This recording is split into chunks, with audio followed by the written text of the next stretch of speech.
In today's video, I'll be examining the devastating retirement regret that catches most retirees completely off guard: underspending in your early retirement years. Through analyzing thousands of retiree experiences and tracking spending patterns across retirement phases, I've discovered that not having a license to spend is the quickest way to shortchange your early retirement and waste your best years. That's exactly why I'm making this video today, to show you how early retirement spending patterns create long-term regrets, why the license to spend concept is critical to understand before you retire, and how to create a sustainable spending plan that prevents the most common retirement regret. So let's get right into it.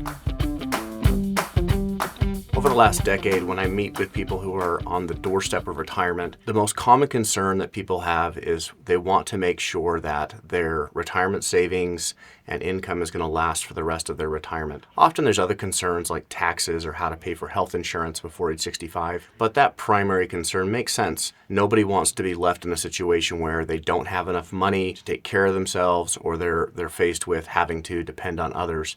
And so I understand why for most people that's the primary concern. What I've noticed is that this leads people to make very conservative assumptions. It leads them to create budgets for retirement spending plans that are very conservative to make sure that they're going to have enough.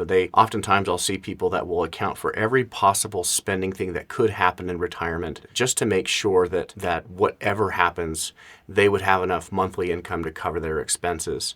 Now, interestingly enough, over the past decade working with retirees, I've noticed that actually the exact opposite ends up happening. When people retire, they end up often having the capacity, or maybe in just an easier way of saying that, they have the ability, based on what they've saved and based on their retirement income sources like Social Security or pensions or whatever that you have going on with your own financial situation, they have the ability to spend more, but they continually spend less. And oftentimes what this leads to is a lot of regrets around, oh man, I wish that we had traveled more, or I wish that we had done some things that later on in retirement they can't do because of health or for other reasons. And then it's interesting, as I've watched people go through different phases of retirement, I've noticed that later on in life, let's say mid-70s into the 80s, retirees will, their lifestyle changes and they end up spending even less because simply they're not physically able to do the things that they wanted to do, which I've seen lead to regret with retirees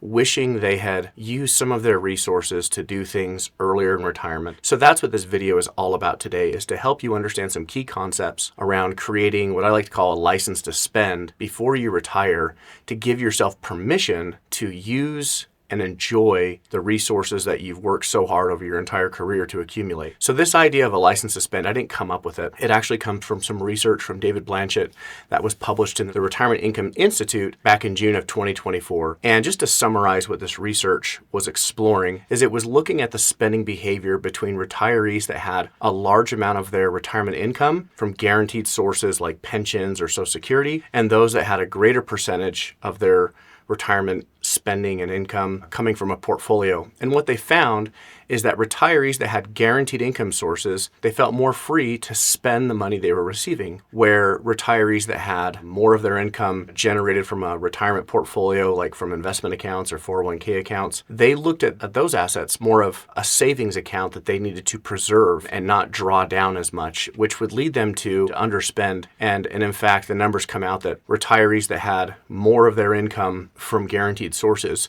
spent on average twice as much as retirees that were drawing income from a portfolio. So what I like to do with retirees, because pensions and guaranteed income sources are not as common as they used to be, and because things like annuities are so expensive and have a lot of downsides, what I like to do with retirees is help them understand their capacity to spend and to help them create a framework so that they can give themselves the permission to spend based off of what they can realistically do and not have regrets later on in retirement. So for this video, the way that I'm going to go through those concepts is show you a case study. And in this case study, we're going to look at Jeff and Margaret. They're 62 years old.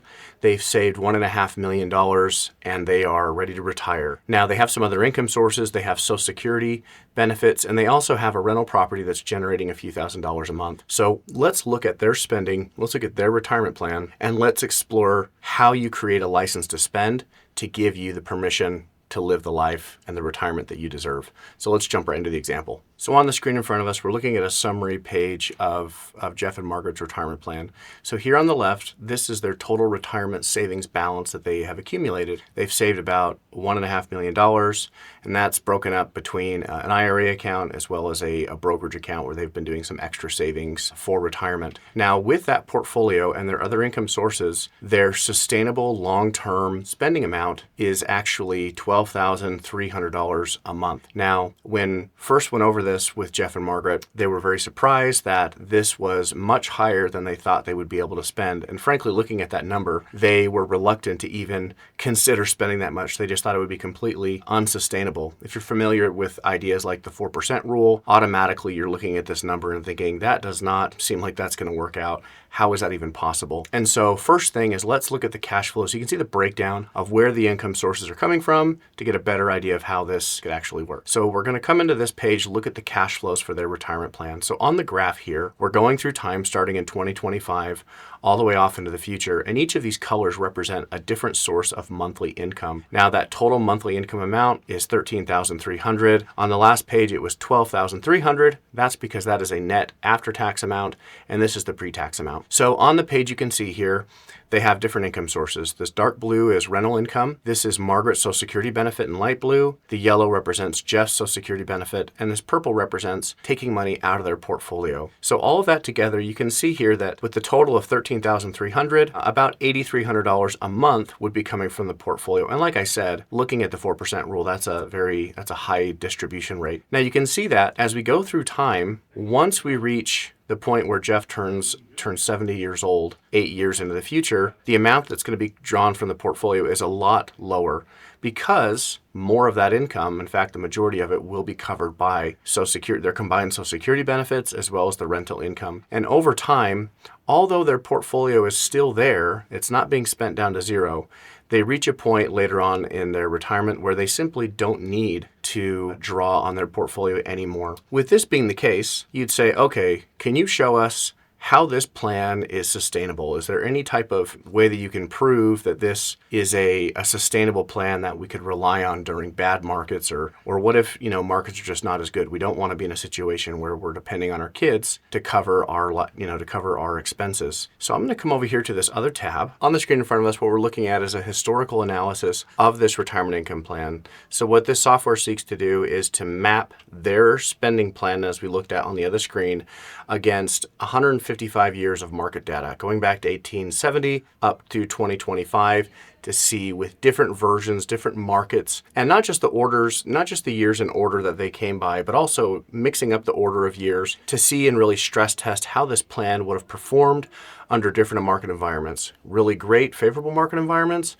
ones that were not so good, and then kind of like your, let's just call it, typical on average market conditions over time. And from this, we can see that what's most likely, looking at the historical analysis, is that by the time these retirees have passed away, looking out, 30 plus years into the future, they would have a retirement balance of just under $5 million.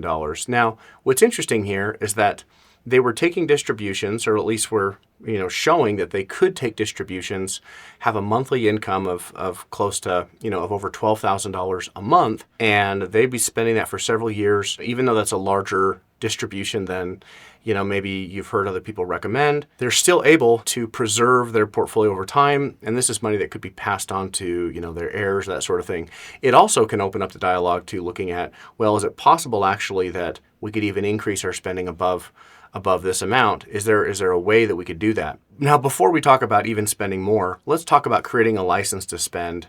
And the way that I do this with clients and with folks that I meet through my YouTube channel is by explaining using guardrails for their retirement income.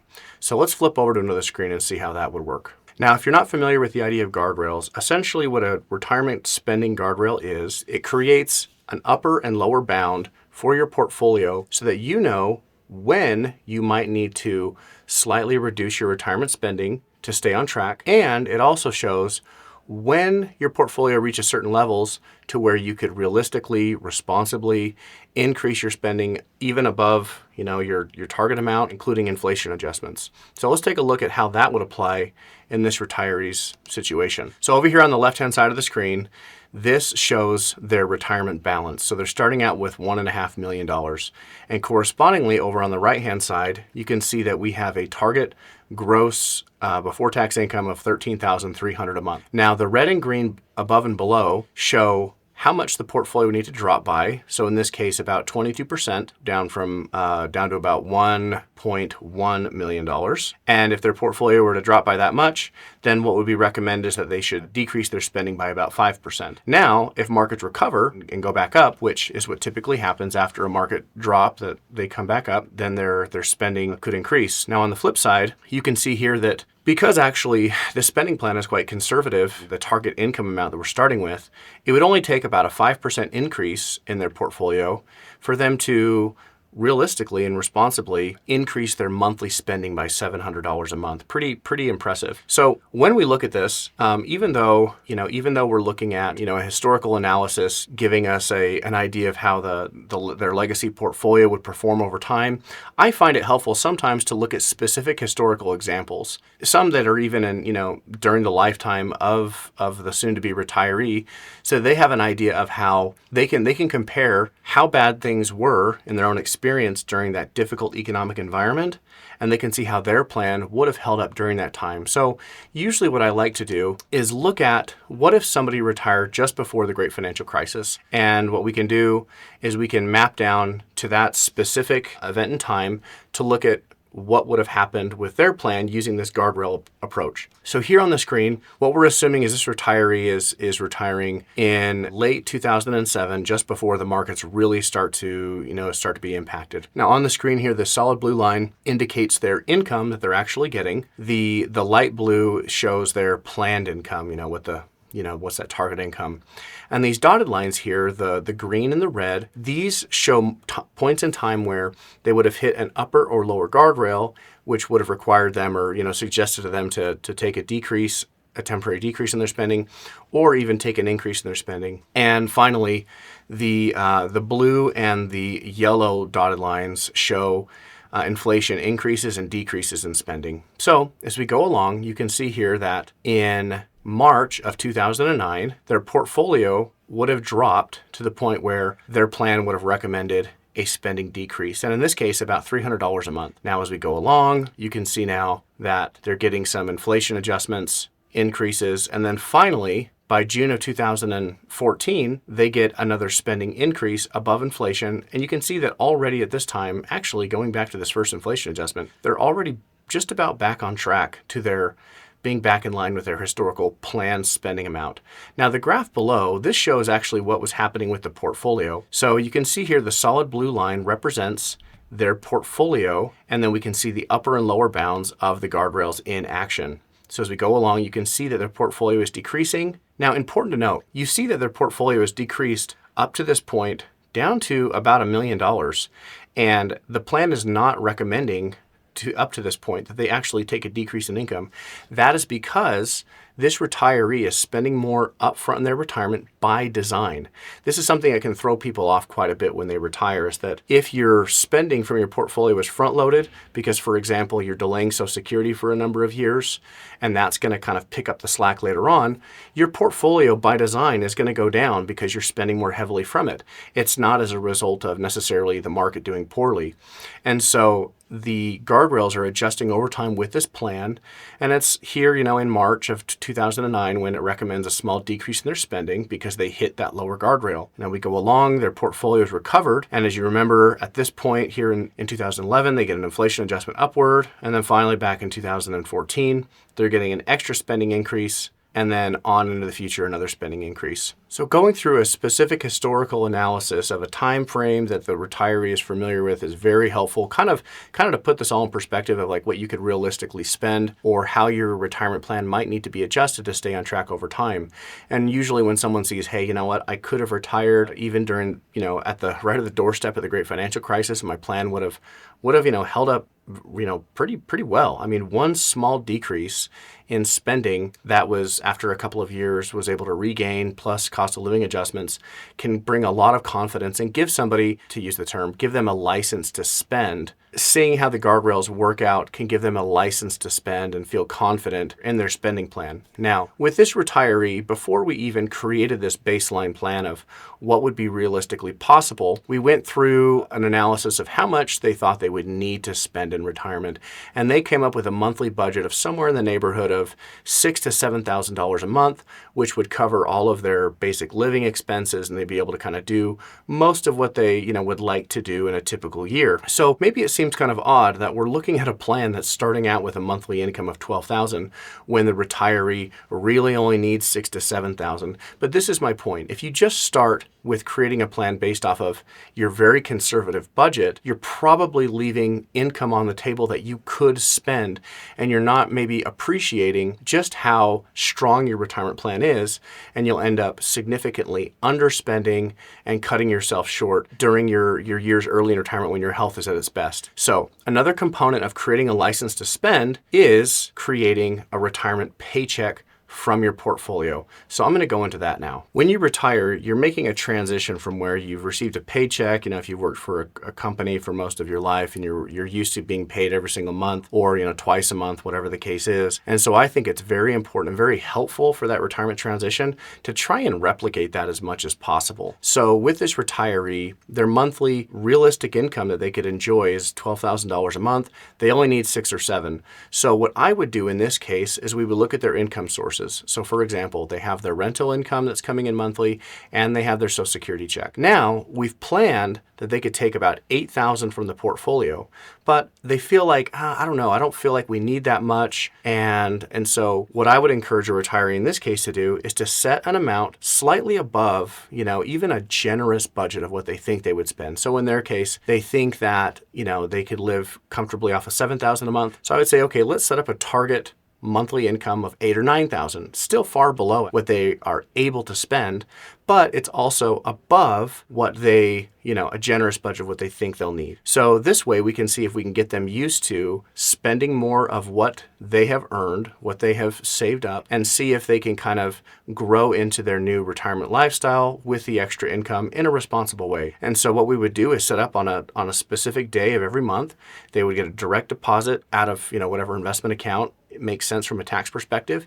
That'd be direct deposited into their checking account, kind of like, recreating a monthly paycheck, and see if they can get used to receiving that money and spending it every single month. Now, as they go along, if they find that they're spending that, then we can increase that monthly spending amount to get it in line with what that sustainable target spending is. Now, what I find with many retirees is that when we set that retirement paycheck above what they think they're even going to need to spend, usually they'll still save and set aside some of that money and not spend it all. So periodically what I end up doing with people is on an annual basis when I meet with them is look at how much they've been setting aside perhaps into cash from their monthly income and talk about things that are important to them that maybe they would like to do or they're holding back doing. And we come back and I try, and that's part of what my responsibility is as a financial advisor, or what you could do as a retiree yourself, is to look at that sustainable amount and give yourself permission on a regular basis. Remind yourself, okay, this is how much income I can sustainably have.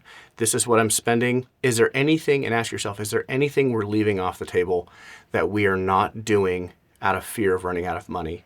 And start to look at those things. And I challenge people to take that trip, to do that thing that they've been holding off, remodel the kitchen or whatever the thing is in your life that you want to do once you retire.